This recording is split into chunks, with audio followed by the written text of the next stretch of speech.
الشيطان الرجيم بسم الله الرحمن الرحيم يا أيها الذين آمنوا لا تقولوا راعنا وقولوا انظرنا واسمعوا وللكافرين عذاب أليم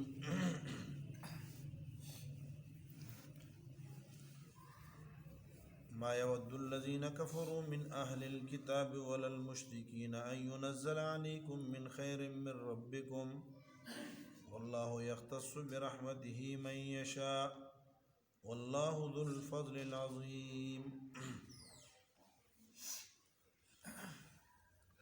یا ایھا الذین آمنوا اے ایمان والو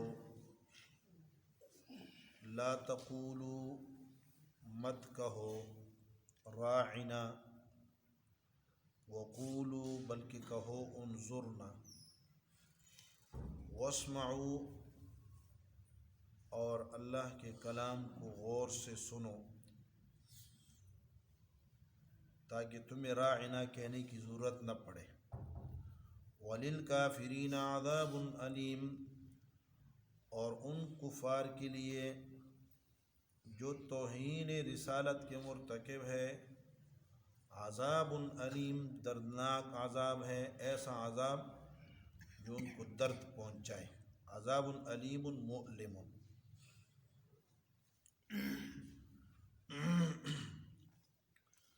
اس آیت مبارکہ میں ما قبل سے ربط یہ ہے کہ شرک تو دور کی بات ہے، ایسے الفاظ کا بھی استعمال نہ کرو جس میں شرک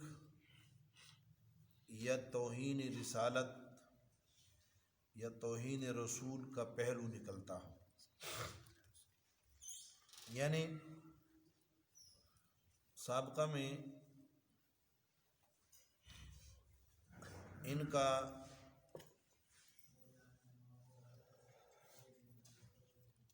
انبیاء کرام علیہم التسلیمات کے بارے میں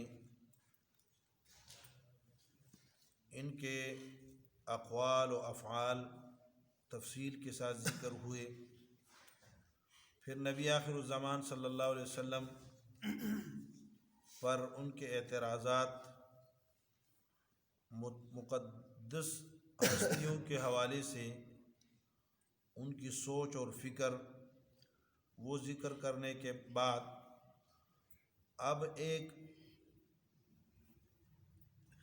اس سے بہت بڑا جرم اور ایک اور گھناؤنی بات جو ان یہود کے اندر تھی، آپ علیہ الصلوۃ والسلام کی گستاخی،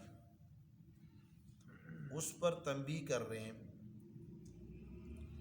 کہ ایسا کوئی لفظ جس سے رسول اللہ صلی اللہ علیہ وسلم مبارک کے شان اقدس میں گستاخی نکلتی ہو، ایسے الفاظ سے مسلمانوں آپ چکنے رہو، ایسے الفاظ کا استعمال نہ کرو۔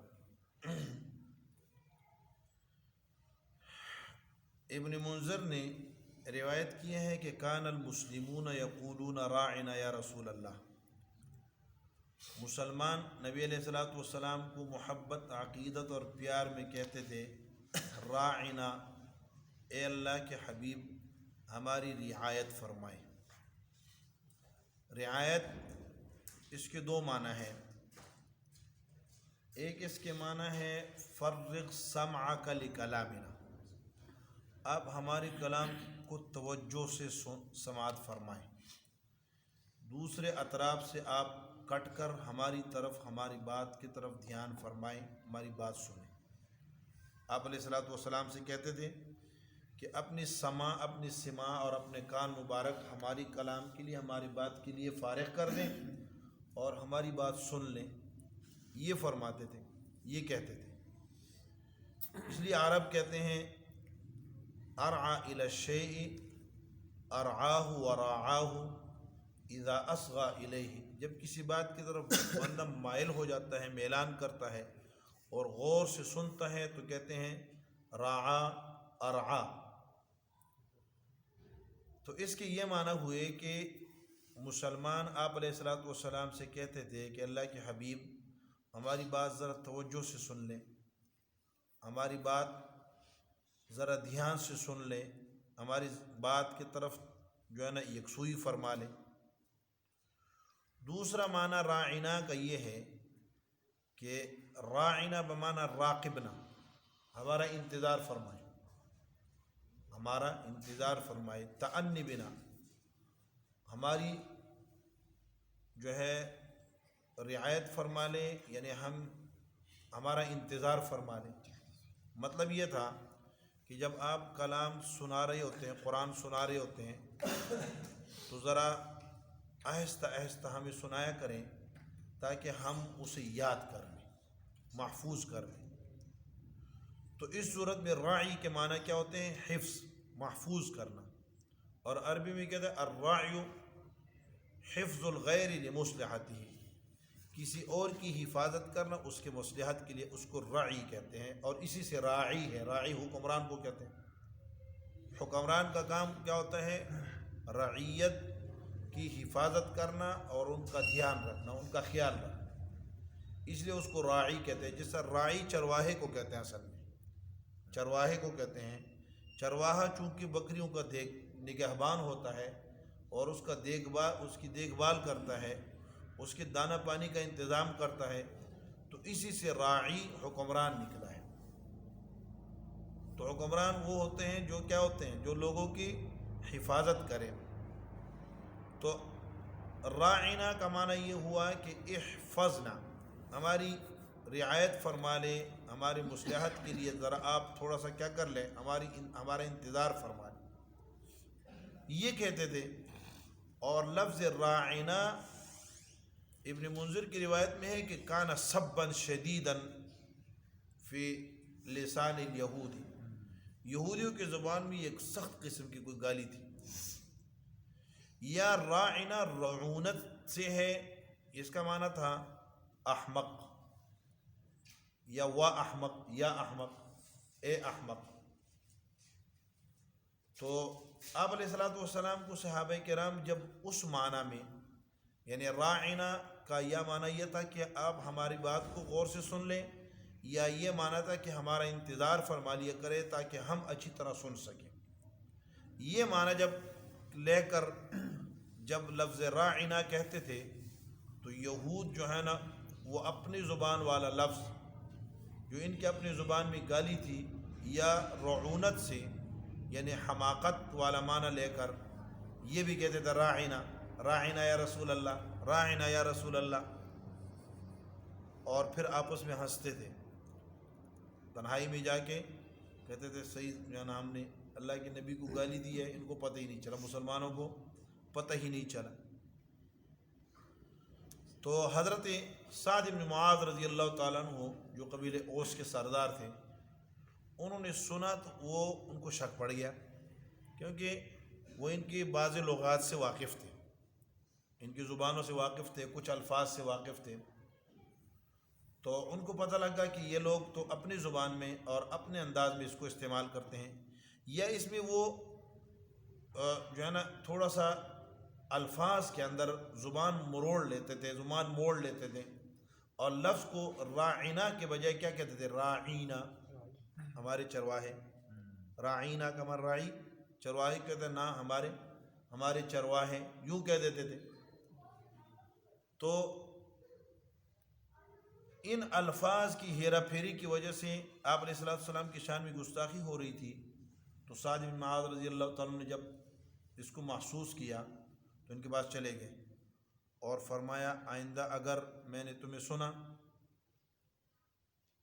لئن سمعتکم تقولون ھذا لرسول اللہ صلی اللہ علیہ وسلم لأقتلنکم، میں تمہاری گردنیں اڑا دوں گا اگر آئندہ تم نے اللہ کے حبیب کے بارے میں ایسی بات کی۔ تو انہوں نے کہا انکم لتقولون، تم مسلمان بھی تو کہتے ہو، مسلمان جو کہتے ہو۔ تو اللہ رب العالمین نے یہ آیات نازل فرمائی، یا ایھا الذین آمنوا لا تقولوا راعنا، مسلمانوں لا راعنا نہ کہا کرو، بلکہ اس کی جگہ انظر نہ کہا کرو،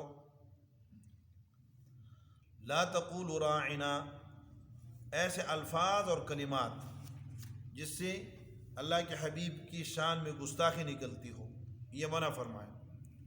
اور اس کے لیے ایسا آدمی جو گستاخی کرے تو علماء نے لکھا ہے، تفسیر مواہب الرحمن نے ابن جریر اور ابن ابی حاتم اور علامہ ابن کثیر کی روایات سے نقل کیا ہے کہ ایسا آدمی کافر ہو جاتا ہے اور اس کی توبہ قبول نہیں ہے۔ معنی یہ ہے کہ وہ واجب القتل ہوتا ہے، اسے قتل کیا جاتا ہے، وہ مرتد ہو جاتا ہے۔ اس کی توبہ قبول نہیں ہے کا معنی یہ ہے کہ اس کی توبہ اگر وہ توبہ کر لے تو ممکن ہے فیما بینہ و بین اللہ اور اللہ کے اس کے درمیان اس کی بات مان لی جائے، لیکن مسلمانوں کو یہ حکم ہے کہ بھئی یہ آدمی جو اللہ کے نبی کی شان میں گستاخی کر گیا ہے، گستاخانہ کلمات الفاظ کہہ گیا ہے، اسے مت چھوڑو۔ اس لیے سعد ابن معاذ رضی اللہ عنہ کیا کہا کہ اللہ کے حبیب کے بارے میں گستاخی کرتے ہو، میں تمہیں قتل کر دوں گا۔ تو اللہ کے رسول صلی اللہ علیہ وسلم کے حوالے سے جب بھی کبھی ہم آپ علیہ الصلوۃ والسلام کا یا کسی بھی مقدس ہستی کا نام لیں اور اس کی بات کریں تو ہم اپنے آپ پر مکمل کنٹرول کے ساتھ، کہیں ایسا نہ ہو کہ ہم اپنی طرز پہ، آپ اللہ رب العالمین نے قرآن کریم میں کیا فرمایا کہ اللہ کے حبیب کو یوں نہ پکارا کرو جس طرح تم ایک دوسرے کو پکارتے ہو، کہیں تمہارے اعمال حبط ہو جائے اور تمہیں پتہ ہی نہ ہو۔ پیچھے سے یا محمد کہہ کر جو پکارتے تھے، یا اخرج یا محمد، باہر آؤ اے محمد، اس طرح کے الفاظ بولے تو اللہ رب العالمین نے منع فرمایا کہ اس طرح کے کلمات اللہ کے حبیب کے بارے میں بولتے، ایسا تمہارے اعمال تمہیں پتہ ہی نہیں چلے گا اور تمہارے اعمال حبط ہو چکے ہوں گے، برباد ہو چکے ہوں گے، بیکار ہو چکے ہوں گے، اس لیے منع فرما رہے ہیں۔ پھر یہاں یا ایھا الذین آمنو کا خطاب ہے، یہ بہت بڑا اعزاز ہے اہل ایمان مسلمانوں کے لیے۔ قرآن کریم میں سینکڑوں بار یا ایھا الذین آمنو، یہ درجنوں بار یا ایھا الذین آمنو کے لحاظ سے، کے الفاظ سے مسلمانوں کو مخاطب کیا گیا ہے۔ حضرت عبداللہ بن مسعود رضی اللہ عنہ فرماتے تھے کہ جب قرآن میں آئی یا ایھا الذین آمنو تو مسلمان کی شان یہ ہو کہ وہ ہماتن گوش ہو جائے، مکمل متوجہ ہو جائے کہ اللہ رب العالمین کی طرف سے اعلان ہے، ضروری اعلان ہے۔ قاضی صاحب نے اس دن بتایا نا کہ اللہ رب العالمین جب کہ یا ایھا الذین آمنو تو ہمارے ایک دم جو ہے نا اس کا مطلب یہ ہے کہ متوجہ ہو جاؤ، ایمان والو متوجہ ہو جاؤ، ضروری اعلان آنے والا ہے، بہت ضروری بات کہنے لگے۔ جب لاؤڈ اسپیکر سے اعلان ہوتا ہے یا اے حضرات ایک ضروری اعلان سنیں تو لوگ کیا ہو جاتے ہیں، مکمل متوجہ، خاموشی چھا جاتی ہے۔ تو بچہ بات کر رہا ہو تو کہ چپ ہو جائے، خاموش، کوئی اعلان ہونے والا ہے، ضروری اعلان ہونے والا ہے۔ اس لیے جب، اور یہ بہت بڑا اعزاز ہے، کسی کو نام کہہ کر پکاریں تو نام میں اتنا اعزاز نہیں ہوتا، جب اس کی صفت کے ساتھ اسے یاد کریں تو اس میں اس کا احترام ہوتا ہے۔ یا ایھا النبی، یہ بہت بڑا، یا رسول اللہ، یہ بہت بڑا اکرام و اعزاز ہے۔ اس لیے یا اس طرح یا ایھا الذین آمنو ایمان کی صفت کے ساتھ، تو پھر اس کا معنی یہ ہوتا ہے کہ ایمان والو متوجہ ہو جاؤ، توجہ طلب بات آگے آ رہی ہے۔ وہ کیا ہے؟ فرمائے لا تقولوا راعنا، ایسا لفظ نہ بولو جس سے دشمن غلط الفاظ لے سکیں۔ آج کل یہ محمد کی سپیلنگ میں، انگلش میں جو محمد لکھا جاتا ہے تو اس کی سپیلنگ میں انہوں نے کوئی گڑبڑ کی ہے، کبھی ایم کیا لکھتے ہیں، ایم یو لکھتے ہیں اور کبھی ایم او لکھتے ہیں۔ تو یہ وہ انگریزی دان جانتے ہیں کہ ایم یو اور ایم او کے معنی میں کیا ہے، فرق ہے۔ جس طرح راعینا کو راعینا کر کے پڑھتے تھے، اس طرح ایم او اور ایم یو کے اندر انگلش میں اس کی سپیلنگ کے اندر جو ہے نا گڑبڑ کر کے آپ علیہ الصلوۃ والسلام کی شان میں گستاخی کی کوشش کر رہے. اس لیے ہمیں ہر جگہ پہ محتاط رہنا چاہیے. کیا صحیح کیا اسپیلنگ؟ MO مگر زیادہ تر MU لکھا جاتا ہے، میکسیمم MU لکھا جاتا ہے. اچھا شروع میں ہمارے وقت اصل میں میں یہ چلتا تھا، MO پھر کافی ان لوگوں میں اعتراض کی وجہ سے انہوں نے MU کیا. یہ تھوڑا سا یاد ہے اپنے اچھا میٹرک کے دنوں میں جو ہے نا MU چلتا تھا، MO چلتا تھا MO لیکن بعد میں جو ہے نا انہوں نے کافی جو ہے نا کچھ اچھا MO غلط ہے ٹوٹلی MU چلتا ہے. MU صحیح ہے. اس میں اصل میں حضرت پہلے مخفف کر کے نا MOHD لکھ دیتے تھے. ہاں یہ بھی MOHD شارٹ یہ کٹ. بنتا ہے مہد. MOHD مختصر کر کے نا. اچھا تو یہ ہم جب اسکول پڑھتے اس زمانے میں یہ MOHD چلتا تھا. تو پھر بعد میں اس پر تھوڑا سا وہ بعض حضرات نے غور فکر فرمایا کہ بھائی یہ تو بہت بنتا ہے، محمد پورا لکھا کریں MUHAMMAD لکھا کریں، ٹھیک پورا لکھا کریں تاکہ بہرحال تو کوئی بھی لفظ ہو جس میں آپ علیہ الصلوۃ والسلام کی گستاخی نکلتی ہو اس سے اجتناب اور پرہیز کرنا چاہیے.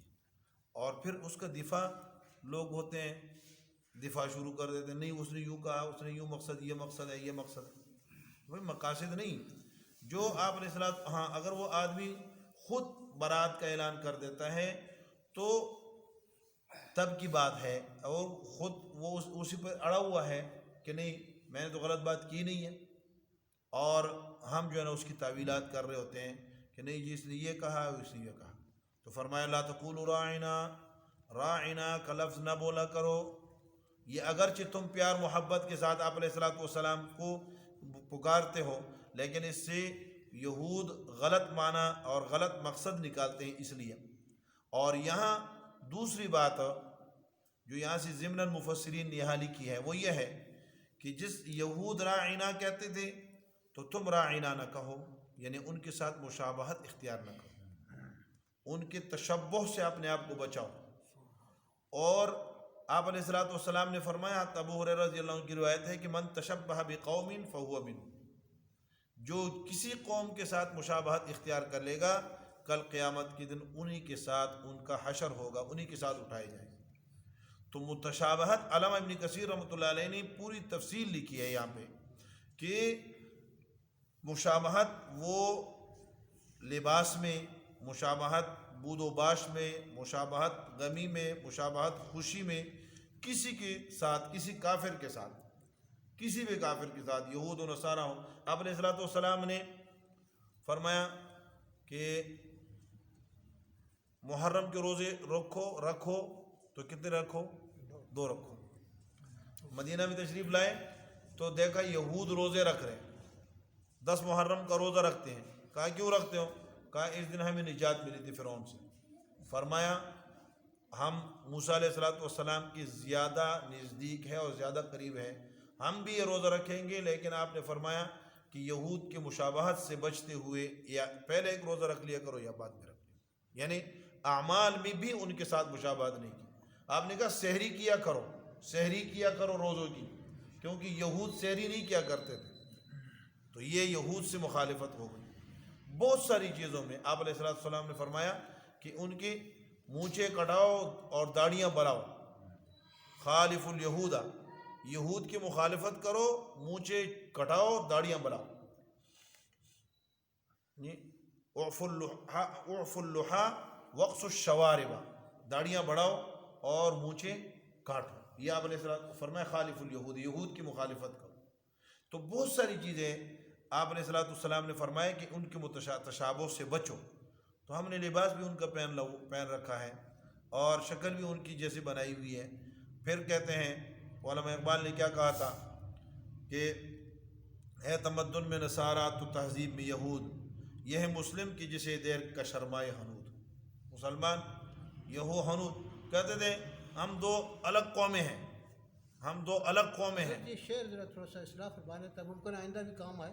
وضع میں تم ہو نصارہ، وضع میں تم ہو نصارہ، تم ہو نصارہ، تمدن میں حنود.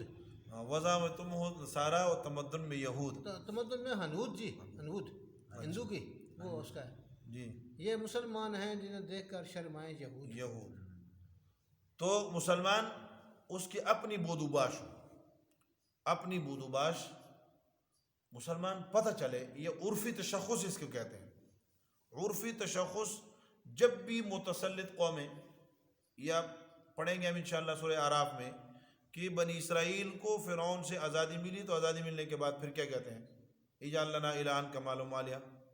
اس کا اثرات یعنی آزاد ہونے کے بعد بھی وہی اثرات جو سابقہ غالب قوموں کی تھی.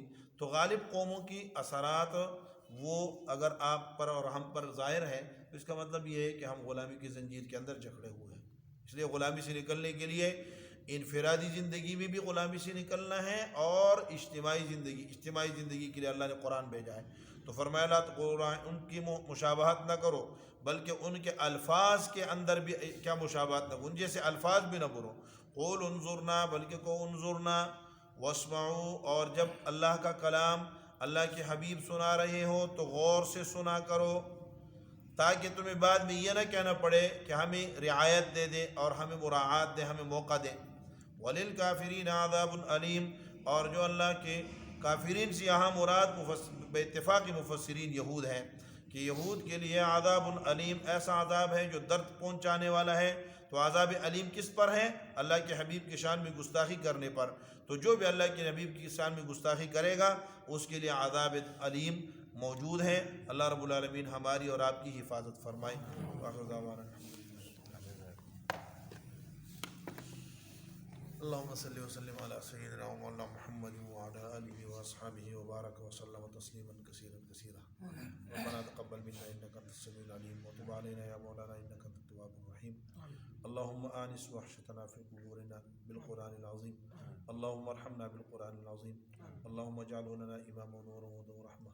اللهم ذكرنا منه ما نسينا وعلمنا منه ما جهلنا وارزقنا تلاوته آناء الليل وآناء النهار واجعله لنا حجة يا رب العالمين.